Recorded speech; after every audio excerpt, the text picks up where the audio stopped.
Hala ka, Raisa May, muntik nang masubsob. Jose Manalo nanulak sa gitna ng maybe kilig overload sa Bulagaan. So yan ang ating pag-uusapan maya-maya lang. But before that, if you haven't subscribed yet to my YouTube channel, please don't forget to like, share, and subscribe. At hit mo na rin ang notification bell for more showbiz updates. So eto na mga Mino, at ang chaos sa studio, ito po yung headline. So, at ang muntikan ng pagsemplang ng pambansang dalaga. Akala natin safe na tayo pagkatapos ng I love you incident. Pero walang preno ng Itbulaga ngayong araw sa Bulagaan na umabot na sa sukdulan ng kilig to distraction energy. Si Bimbi Aquino Yap ay muling nag-drop ng isang super smooth na nakakatunaw at nakakakilig na banat direkta sa mukha ni Raisa May Dizon. Pero ang totoong dahilan kung bakit nag-viral at nagkagulo ang buong studio, hindi lang dahil sa banat ni Bimbi, kundi dahil kay Jose Manalo. So para maunawaan ninyo yan, panoorin ninyo ang video clip na ito.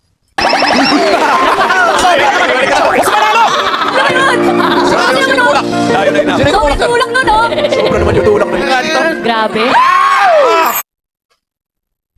So sa tindi po ng mga kilig ng host, literal na naging chaotic ang paligid. Si Jose Manalo sa sobrang excitement at pagka-hype sa dalawa ay nanulak at ang biktima walang iba kundi ang mismong bida na si Raisa May na muntik ng masubsob live on television habang hawak niya yung kanyang namumulang pisngi. Kung hindi lang mabilis ang reflexes ni Raisa, isang tunay na survivalist mula nung era ng Chacha, baka literal na sumabog ang mukha niya sa sahig dahil sa tindi ng pag-ibig. Kung nakita po ninyo yung 'di ba, yung pinakita kong video clip na halos si Bimbi po ay nagulat din sa pagkakatulak nga nitong si Jose.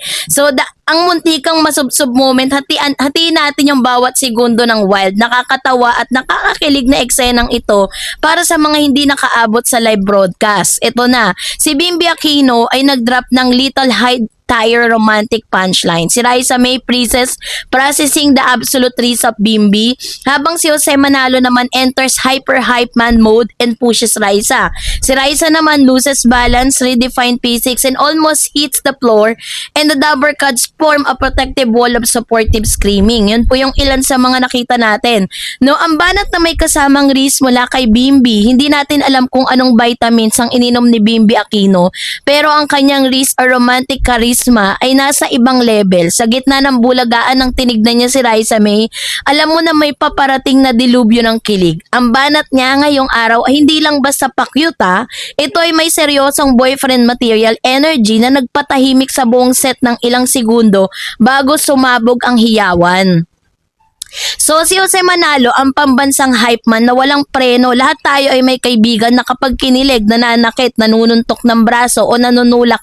Sa kontekstong ito, si Jose Manalo ang kaibigan yan para sa buong Pilipinas. Nang marinig ang banat ni Bimbi, hindi kinaya ng system ni Jose ang emosyon. Sa sobrang pagka-hype para sa dalawa, na-push niya si Raisa May.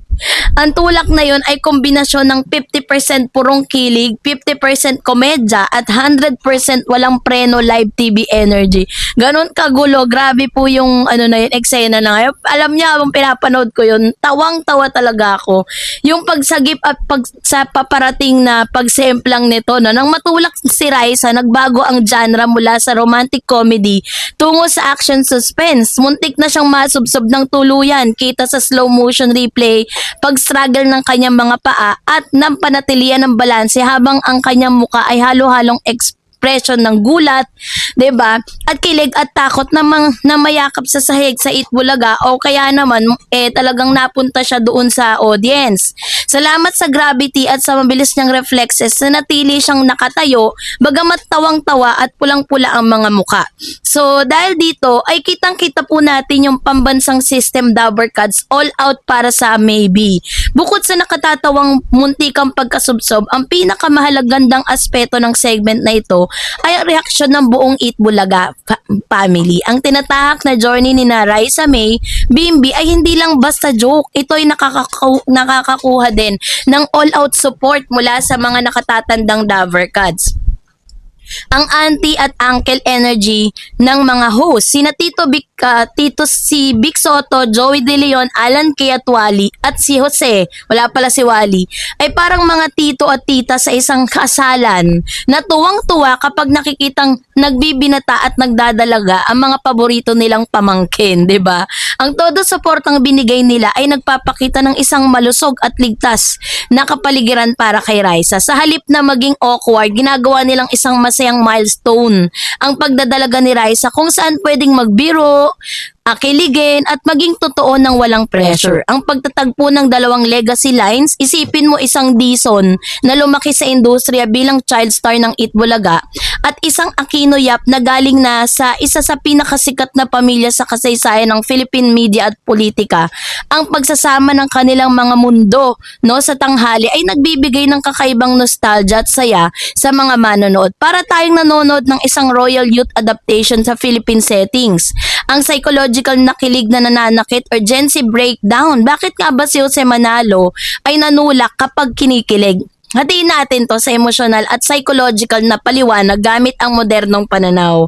Number 1, cute aggression at high voltage kilig. Sa modernong psikolohiya, may tinatawag tayong cute aggression. Ito yung pakiramdam na kapag nakakakita ka ng sobrang cute na aso o kapag nakakarinig ka ng banat na gusto mong manggigil, sumigaw o manakit sa katabi mo, ang pagtulak ni Jose kay Raisa ay ang physical na manifestation ng cute aggression. Sobrang tamis ng banat ni Bimbi kaya kailangan ng katawan ni Jose na mag-release ng energy sa pamamagitan ng isang agresibong komedya.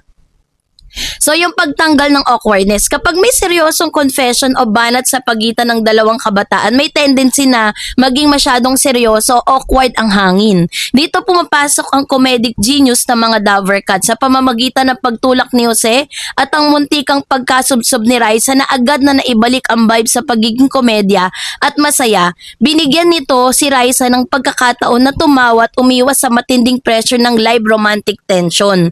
So, ang eksena sa studio para sa mga cinematic at detalyadong pangunawa na naganap na muntika ng trahedya ng pag-ibig. So, ito yung kwento, no? So, ang maybe shipping ecosystem. Ang moment na ito ay nagpapatunay na ang tambalang Raisa at Bimbi ay hindi na lang basta isang mabilisang joke.